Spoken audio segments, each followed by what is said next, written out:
వరలక్ష్మి విష్ణు వాళ్ళ ఇంటికి రావటం చూసి విష్ణు వాళ్ళ అమ్మ అయితే ఏంటి వరలక్ష్మి ఎక్కడికి వస్తుంది, ఇప్పుడు వరలక్ష్మిని ఎలా ఆపగలను అని చెప్పేసి అయితే వరలక్ష్మిని ఎలాగైనా ఆపాలని చెప్పేసి అయితే తను బయటికి వస్తూ ఉంటుంది. అది చూసిన వరలక్ష్మి అయితే ఏంటి అత్తయ్య బయటకు వస్తుందని చెప్పేసి అయితే అనుకుంటూ ఉంటుంది. ఇంతలో అక్కడ ఉన్న విష్ణు వాళ్ళ అమ్మ అయితే ఏంటి వరలక్ష్మి ఎందుకు వచ్చావు ఇటు, 4 రోజులు ఇటు రావద్దని నేను చెప్పాను కదా అని చెప్పేసి అయితే అంటూ ఉంటుంది.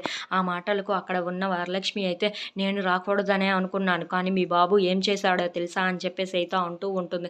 ఆ మాటలకు అక్కడ ఉన్న విష్ణు వాళ్ళ అమ్మ అయితే ఏం చేశాడు నా కొడుకు నిన్నేం చేస్తాడని చెప్పేసి అయితే అంటూ ఉంటుంది. ఆ మాటలు విన్న వరలక్ష్మి అయితే ఏం చేశాడో అతన్నే బయటకు వస్తే నేను చెప్తాను అని చెప్పేసి అయితే అంటూ ఉంటుంది. నా కొడుకు ఎవరు పెడితే వాళ్ళు పిలిస్తే బయటికి రాడు అని చెప్పేసి అయితే అంటూ ఉంటుంది. ఆ మాటలు విన్న వరలక్ష్మి అయితే అవునా, చేసిన తప్పులన్నీ చేసేసి ఇప్పుడు ఇంట్లో దాగుంటే ఎలా అవుతుంది చెప్పండి అని చెప్పేసి అయితే అంటూ ఉంటుంది. ఆ మాటలు వినగానే అక్కడ ఉన్న విష్ణు వాళ్ళ అమ్మ అయితే ఏంటి ఏం మాట్లాడుతున్నావు నువ్వు, నా కొడుకు తప్పు చేయడం ఏంటి అని చెప్పేసి అయితే అంటూ ఉంటుంది.